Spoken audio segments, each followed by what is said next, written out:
বিসমিল্লাহির রহমানির রহিম। Tag question নবম দশম শ্রেণীর ছাত্রছাত্রীদের জন্য খুবই গুরুত্বপূর্ণ একটি গ্রামার, যা একটু লক্ষ্য করলেই 5 থেকে 5 পাওয়া যায়। তাছাড়াও বিভিন্ন চাকরির পরীক্ষায় ট্যাগ কোশ্চেন থেকে একটি অথবা দুটি প্রশ্ন প্রায়ই আসতে লক্ষ্য করা যায়। প্রথমে আমরা জেনে নিই ট্যাগ কোশ্চেন কি। ট্যাগ কোশ্চেন হলো কোনো বক্তব্যের সত্যতা যাচাই করা। যেমন যদি আমরা বলি সুমন আমাকে সাহায্য করেছিল, তাই না, এরকমভাবে তাই না অথবা তাই কি, এভাবে প্রশ্ন জুড়ে দেওয়াকেই ট্যাগ কোশ্চেন বলে। কিভাবে আমরা খুব সহজে ট্যাগ কোশ্চেন পারবো, তার জন্য আমাদের মনে রাখতে হবে 3টি জিনিস। তা হচ্ছে সাহায্যকারী ভার্ব আনবো, তারপরে বাক্যে নট থাকলে নট আনবো না, না থাকলে নট আনবো, তারপর কি হবে সাবজেক্ট। প্রথমে আমরা শিখবো সাহায্যকারী ভার্ব যুক্ত বাক্যে কিভাবে ট্যাগ কোশ্চেন করতে হয়। আমরা লক্ষ্য করি রহিম ইজ এ স্টুডেন্ট, এই বাক্যে সাহায্যকারী ভার্ব কে আছে? ইজ আছে। Am, is, are, was, were, have, has, had ইত্যাদি থাকলে আমাদের খুবই সহজভাবে আমরা ট্যাগ কোশ্চেন করতে পারবো। ইজ আছে, তখন আমরা কি লিখবো? ইজ লিখবো। বাক্যে নট নেই, তাহলে আমরা কি করব? ইজেন্ট, অ্যান অ্যাপোস্ট্রোফি আমরা সংক্ষেপে ইজেন্ট বলবো। তারপর কি করব? সাবজেক্ট অথবা সাবজেক্টের প্রনাউন। রহিম ছেলে মানুষ, এর প্রনাউন কি হবে? হি, ইজেন্ট হি। তারপর Rahima is not a student, এই বাক্যটি আমরা দেখি সাহায্যকারী ভার্ব কে আছে? ইজ আছে, তখন আমরা কি লিখবো? ইজ লিখবো।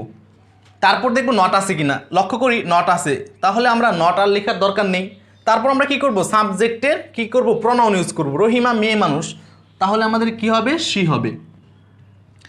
তাহলে আনসার হলো কি? Is she. তারপর he has done the work, এই বাক্যে কে আছে? হ্যাজ, তাহলে আমরা কি করব? হ্যাজ লিখব। নট নেই, তাহলে আমাদের কি হবে? অ্যান অ্যাপোস্ট্রোফি হ্যাজেন্ট, সাবজেক্টকে হি, তাহলে আমরা কি লিখব? হি লিখে প্রশ্নবোধক চিহ্ন দিব। এই হচ্ছে কিভাবে সাহায্যকারী ভার্ব যুক্ত বাক্যে ট্যাগ কোশ্চেন করতে হয়। এখন যদি সাহায্যকারী ভার্ব না থাকে তাহলে আমরা কিভাবে ট্যাগ কোশ্চেন করব, এখনই কিছু উদাহরণ লক্ষ্য করি, তাহলে আমাদের জিনিসটি সহজ হয়ে যাবে। সাহায্যকারী ভার্ববিহীন বাক্যে ট্যাগ করতে হলে আমাদের ডু, ডিড, ডাজে সাহায্য নিতে হবে। আমরা জানি ভার্বের ফর্ম 3টি, verb 1 present form, verb 2 past form, verb 3 past participle form. তাহলে প্লেড, প্লে ভার্ব 1, প্লের পাস্ট ফর্ম হচ্ছে প্লেট, পাস্ট পার্টিসিপল হচ্ছে প্লেট, এবং প্লের সিঙ্গুলার ফর্ম হচ্ছে প্লেস।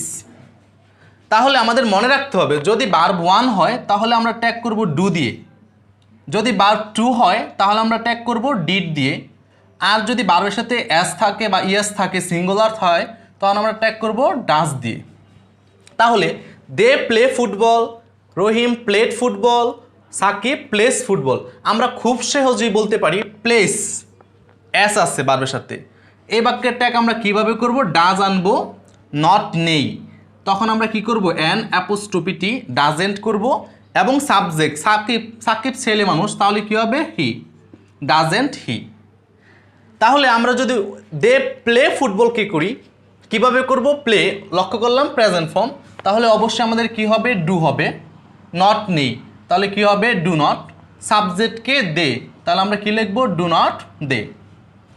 রহিম প্লেড ফুটবল, এই বাক্যে প্লেড পাস্ট ফর্ম, আমাদের কি করতে হবে? ডিড লিখতে হবে। নট নেই, তাহলে কি হবে?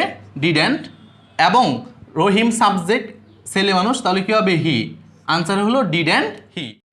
Open the door, do not tell a lie, let us go to picnic, let him talk a story. আমরা দেখি ওপেন দ্য ডোর, এই বাক্যটি ভার্ব দিয়ে শুরু হয়েছে এবং এটা imperative sentence. Do not tell a lie, do not দিয়ে শুরু হয়েছে, এটিও ইম্পেরেটিভ সেন্টেন্স। লেট আস দিয়ে শুরু হয়েছে, এটিও ইম্পেরেটিভ সেন্টেন্স। লেট দিয়ে শুরু হয়েছে, এটিও ইম্পেরেটিভ সেন্টেন্স। আমাদের মনে রাখতে হবে ভার্ব দিয়ে যদি কোনো বাক্য শুরু হয় ওই বাক্যের ট্যাগ আমরা করে দিব ওন টিউ, মুখস্থ করে নিব। তারপর ডু নট দিয়ে যদি কোনো বাক্য শুরু হয় তাহলে ওই বাক্যের ট্যাগ হবে উইল ইউ। তারপর লেট আস দিয়ে যদি কোনো বাক্য শুরু হয় তাহলে ওই বাক্যের ট্যাগ হবে শেল উই, অবশ্যই। তারপর শুধু লেট, লেট আস নয়, লেটস নয়, শুধু লেট দিয়ে যদি বাক্য শুরু হয় তাহলে ওই বাক্যের ট্যাগ হবে উইল ইউ।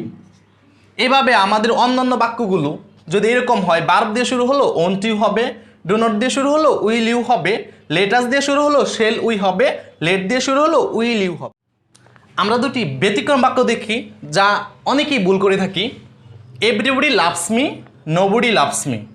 আমরা দেখি বার্বকে লাভস, বার্বের সাথে এস আছে, তাহলে আমাদের নিয়ম অনুযায়ী কি হওয়ার কথা ডাস, তারপর নট নেই, তাহলে আমরা কি লিখবো ডাজেন্ট। যদি কোনো বাক্যের সাবজেক্ট বডিযুক্ত থাকে তখন আমাদের কি করতে হয়, সাবজেক্টের প্রনাউন হিসেবে দে ব্যবহার করতে হয়। তাহলে এভরিবডি আছে, আমাদের কি হওয়ার কথা দে, ডাজেন্ট দে। কিন্তু উত্তরটি ভুল, কারণ দের সাথে কখনো ডাজেন্ট হতে পারে না, দে প্লুরাল, তাহলে আমাদের ডাজেন্ট সিঙ্গুলার হবে না। আমরা যতই আমাদের ডাজেন্ট হোক না কেন, আমরা এটাকে উত্তর হিসেবে কি লিখবো, ডু নট দে। তারপর নোবডি লাভস মি, এই বাক্যে দেখি বার্বকে লাভস এস আছে, তাহলে আমাদের কি হওয়ার কথা ডাস। তারপর দেখলাম নোবডি যুক্ত বাক্য না বোধক, তাহলে নট হবে না। আর বডি যুক্ত কোনো সাবজেক্ট থাকলে আমরা কি করব, সাবজেক্টের প্রনাউন হিসাবে দে ইউজ করব, তখন উত্তর হওয়ার কথা ডাস দে। কিন্তু আমরা একটু আগে মাত্র বললাম যে দে এর সাথে ডাস হয় না, তাহলে আমরা এটাকে উত্তর হিসেবে কি লিখব, ডু দে। আমরা এতক্ষণ যেই নিয়মগুলো লক্ষ্য করলাম তার উপর ভিত্তি করে এই ধরনগুলো আমরা দেখি পারি কিনা। নোবডি বিলিভস এ চিট, এ বাক্যে বার্বকে বিলিভস অ্যাস আছে, তাহলে আমাদের কি হবে ডাস। তারপর দেখবো নট আছে কিনা, বা নট জাতীয় কোনো শব্দ আছে কিনা। নোবডি আছে, নট হবে না, বডি দিয়ে শুরু হলো।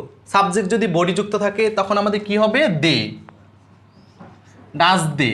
কিন্তু আমরা বলে নিয়েছিলাম ডাস দে হয় না, তখন আমরা কি করব, উত্তর হিসেবে কি লিখব, ডু দে।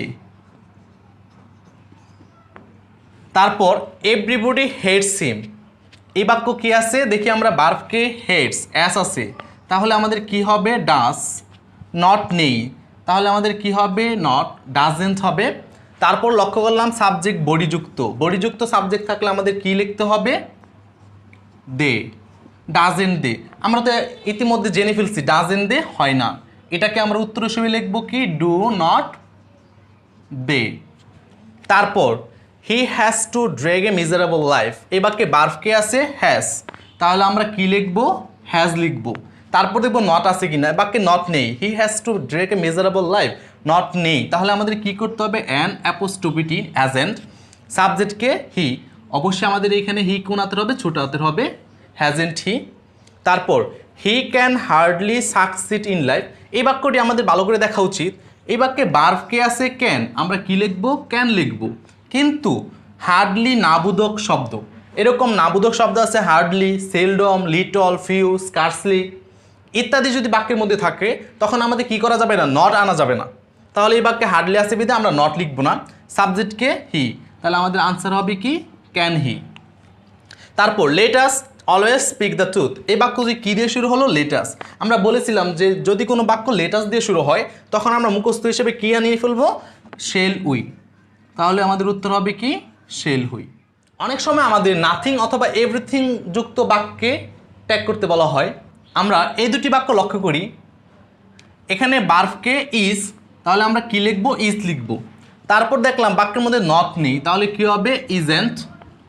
তারপর কি সাবজেক্ট এভরিথিং, আমাদের মনে রাখতে হবে এভরিথিং, নাথিং, থিং যুক্ত কোনো সেন্টেন্সের সাবজেক্ট যদি থাকে তখন আমাদের ওদের পরিবর্তে আনতে হবে ইট, তাহলে আনসার হবে কি, ইজেন্ট ইট। তারপর নাথিং ইজ ডান, এখানে বার্বকে ইজ, আমরা কি আনবো, ইজ আনবো। বাক্যের মধ্যে কি নেই, নট নেই, না নট আছে, নাথিং নাবোধক জাতীয় শব্দ, তাহলে নট আনার দরকার নেই। থিং, নাথিং, এভরিথিং, থিং থাকলে আমরা এদের পরিবর্তে কি আনবো, ইট, তাহলে আনসার হবে ইজ ইট। আমরা এই দুটি বাক্য লক্ষ্য করি যে একটু ব্যতিক্রম। আই এম এ টিচার, এখানে বার্বকে অ্যাম।